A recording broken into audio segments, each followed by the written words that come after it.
Hi, I'm Ethan. Today I'm going to continue reading Magic at the Bed Biscuit.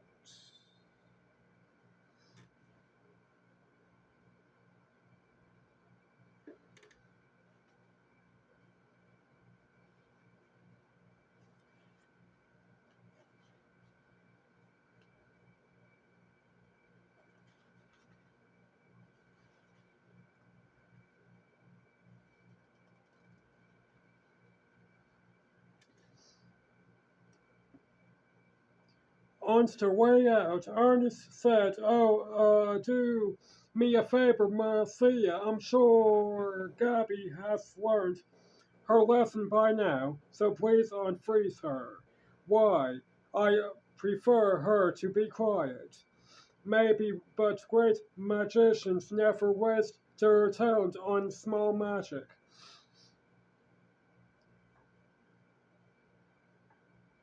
If they do, the talent goes away. He paused at the door, waiting.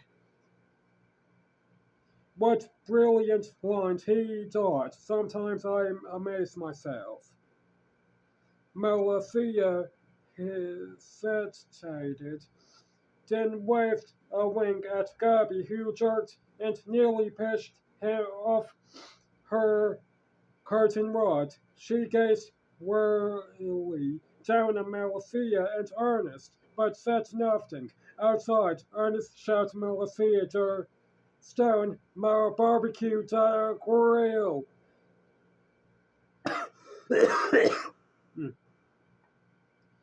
That Grandpa had built himself. Grandma's flower bed still bravely blooming in the pond beside the barn. Marcia took a dirt bath near the barn while Ernest walked and stoked his anger. I don't know how we're going to do it, you rotten little chicken, but we're going to get you.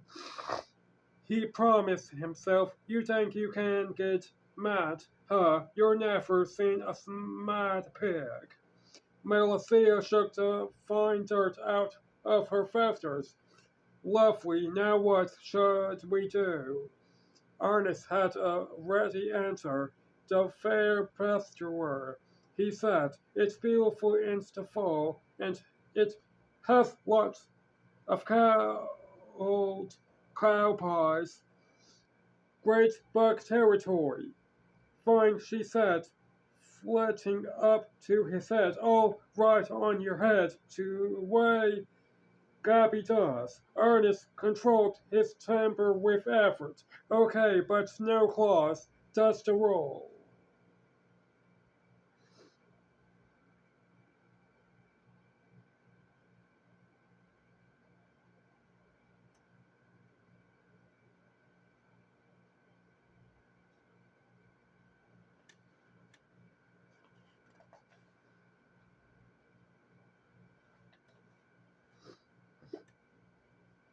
Melissia rode happily all the way to the far pasture where the maples glowed orange, yellow, and red in the autumn sun. Here the land rolled gently, creating low hills. Ernest stopped near the gate and an area marked with old cow pies. Oh, yummy, Melissia said, fluttering to the ground. The cow pies are my favorite part of the bed and biscuit. Happy to oblige, said Ernest, the general host. Enjoy yourself, I'll just stows over here. He moved as far from the cow pies as possible, where he could still keep an eye of Melissia.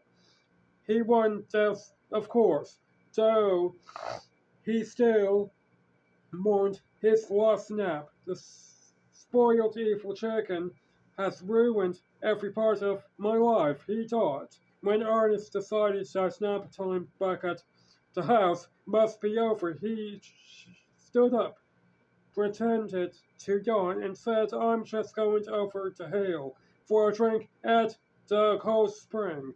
I'll be back, take your time. Melissa barely looks up as Ernest jogged casually over the hill and out of sight.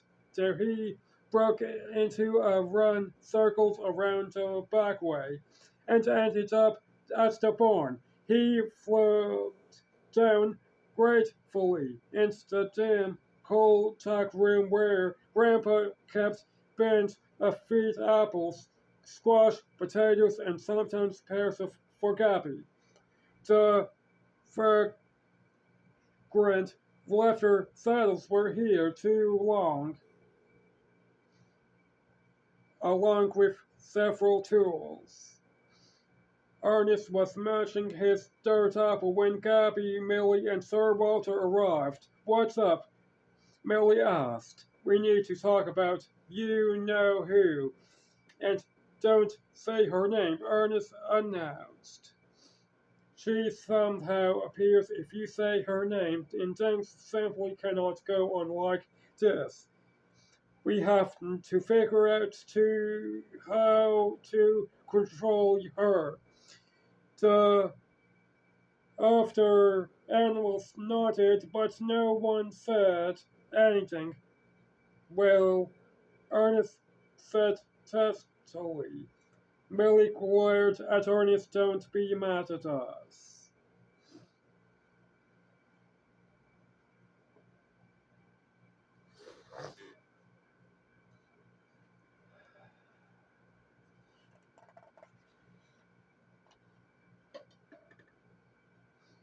I'm afraid of her, Gabby said. She's a bully. Sir Walter said, Gabby's what? She scares me. None of this is helpful. Ernest said, she scares me too, but we're stuck with her, so we need to figure out what to do until Barnabas comes to get her. We need a plan. How about moving her to the Aviary? Millie suggested, or to one of the nice outdoor pens. Chickens don't belong in the house. Gabby shook her beak. She won't stay here, Millie.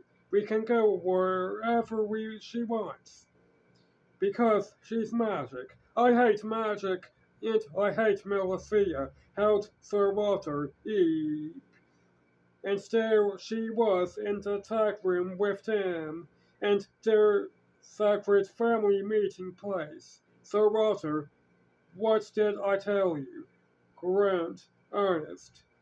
Don't blame the dopey little puppy, Melissa said. You were gone so long, Ernest, that I wanted to see what you were doing.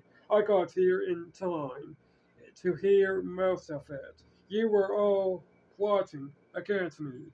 Move her to the Aviary, Millie says. Move her to a nice outdoor pen. She says, well, we'll see who gets moved. With that, Melissa banished proof.